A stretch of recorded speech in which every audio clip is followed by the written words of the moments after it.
ถ้าต้องสรุปง่ายๆข้าพเจ้าขอใช้คำนี้ KPV Go แม่นความมั่นใจ Easy Go แม่นความสะดวกสบาย KPV Go แม่นคำแทงที่สามารถเชื่อถือได้ Easy Go เฮ็ดให้การลงทุนคำเป็นเรื่องง่ายเมื่อ2อย่างนี้เฮ็ดเวียกรวมกันมันจะช่วยให้ลูกค้าได้รับคุณภาพมาตรฐานและความทันสมัยไปพร้อมๆกัน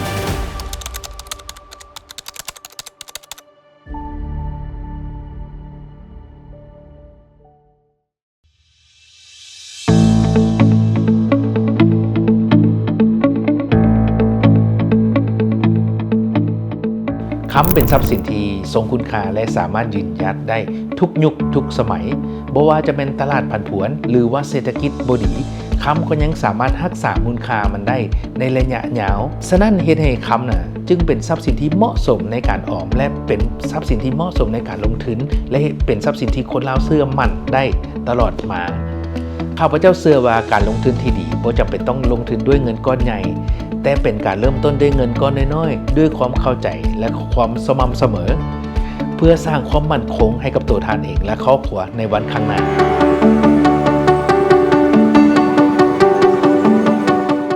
ห้านคำภูวงของพวกเขาเริ่มต้นตั้งแต่ปี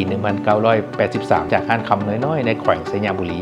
ก็ตั้งโดยพ่อของข้าพเจ้าท่านภูวงภวิสิทธิ์พวกเขาดำเนินธุรกิจด้วยความซื่อสัตย์ความตั้งใจและความหักในคำลาวจากห้านคำน้อยๆมื้อนี้พวกเขามีห้านคำ7 สาขามีตัวแทนจำหน่ายและมีโรงงานหัตถกรรมที่ผลิตคำของพวกเขาเองตลอดระยะ 40 ปีพวกเขาบ่เคยลืมคำว่ามาตรฐานความชำนาญและการพัฒนาคุณภาพรวมไปถึงการบริการที่มาจากใจต่อกับพี่น้องประชาชนลาวเฮามื้อนี้พวกเขาบ่แม่นเพียงแต่ห้านขายคำแต่เฮายังลงมือพัฒนาระบบการค้าขายคำให้เป็นระบบพวกเขาได้พยายามสร้างห้องแลบเพื่อรองรับคุณภาพคำอย่างเป็นระบบและได้พัฒนาแอปพลิเคชัน Easy Go เพื่อให้ประชาชนสามารถซื้อคำได้อย่างโปร่งใสและเข้าถึงได้ง่ายข้าพเจ้าอยากบอกว่าบริษัทคำภูวงภูมิใจที่สุดที่จะได้เป็นส่วนหนึ่งในการยกระดับมาตรฐานคำลาวพวกเขาตั้งเป้าว่ามาตรฐานของเขาบ่เป็นเพียงมาตรฐานของห้านคำภูวงเท่านั้นแต่พวกเขาตั้งใจจะยกระดับไปสู่มาตรฐานสากลให้ได้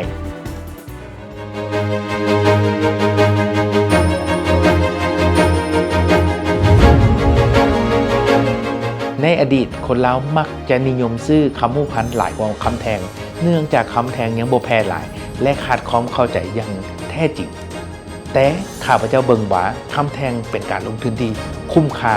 ปลอดภัยและสามารถสะสมความมั่นคงในระยะยาวได้พวกเขาจึงมีแนวคิดสร้างคำขึ้นมาในมาตรฐานสากลผ่านการตั้งแบรนด์ว่า KPV Go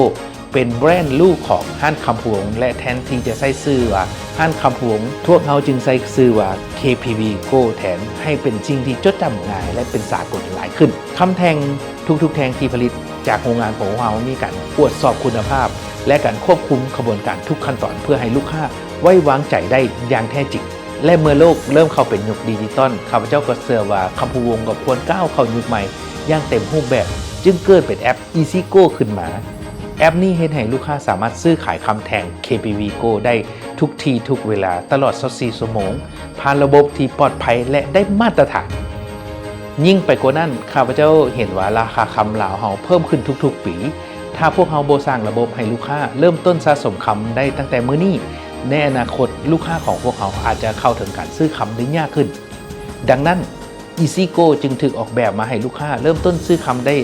ง่ายๆเพียงแต่ 100,000 กีบผ่านระบบการซื้อและสะสมเฮ็ดให้คนลาวทุกคนสามารถลงทุนได้ตามกำลังและสร้างความมั่นคงได้อย่างแท้จริง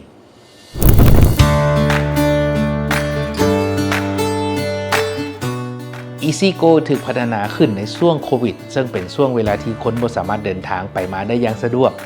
ข้าพเจ้าเลยเห็นว่าถ้าเฮาสามารถนำเอาห้านคำมาอยู่ทางมือถือของทานได้มันจะสร้างความสะดวกสบายให้กับลูกค้าได้อย่างหลวงหลายลูกค้าสามารถซื้อคำได้ตลอดเวลา24 ชั่วโมงบ่ว่าจะซื้ออยู่ไสก็ตามได้ราคาเดียวกับหน้าห้านหรือเมื่ออยากขายก็สามารถกดขายได้ทันทีแล้วก็จะได้รับเงินโอนเข้าแบบอัตโนมัติอีกเหตุผลหนึ่งที่สำคัญก็คือว่า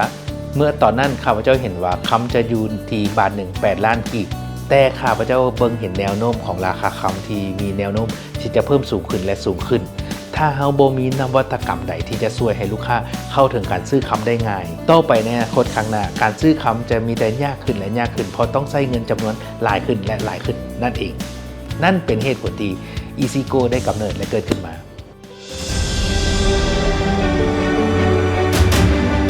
ข้าพเจ้าคิดว่าถ้าท่านต้องการซื้อคำแบบสะสมเป็นทรัพย์สิน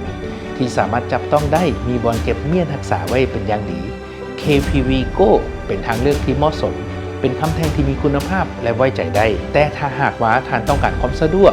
สามารถซื้อขายได้ตลอดเวลาจ่ายผ่านระบบธนาคารได้ก็บ่จำเป็นต้องเข้ามาในทางห้าง EasyGo เป็นคำดิจิตอลที่ซื้อง่ายปลอดภัยมีมาตรฐานซื้อได้ทั้งจำนวนน้อยและจำนวนหลายที่สำคัญที่สุดบ่ว่าท่านจะซื้อคำพัน KPV Go หรือ EasyGo ท่านก็จะได้รับคำคุณภาพในมาตรฐานเดียวกัน EasyGo และ KPV Go บ่ได้เป็นเพียงแต่แฮนด์คำแต่เขาอยากเป็นเครื่องมือที่สามารถช่วยให้คนเราสามารถเริ่มต้นออมและลงทุนเพื่อสร้างความมั่นคงในอนาคตได้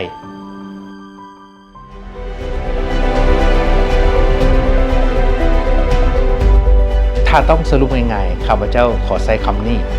KPV Go แม่นความมั่นใจ EasyGo แม่นความสะดวกสบาย KPV Go แม่นคำแทงที่สามารถเชื่อถือได้ EasyGo เฮ็ดให้การลงทุนคำเป็นเรื่องง่ายเมื่อ2อย่างนี้เฮ็ดเวียกรวมกันมันจะช่วยให้ลูกค้าได้รับคุณภาพมาตรฐานและความทันสมัยไปพร้อมๆกัน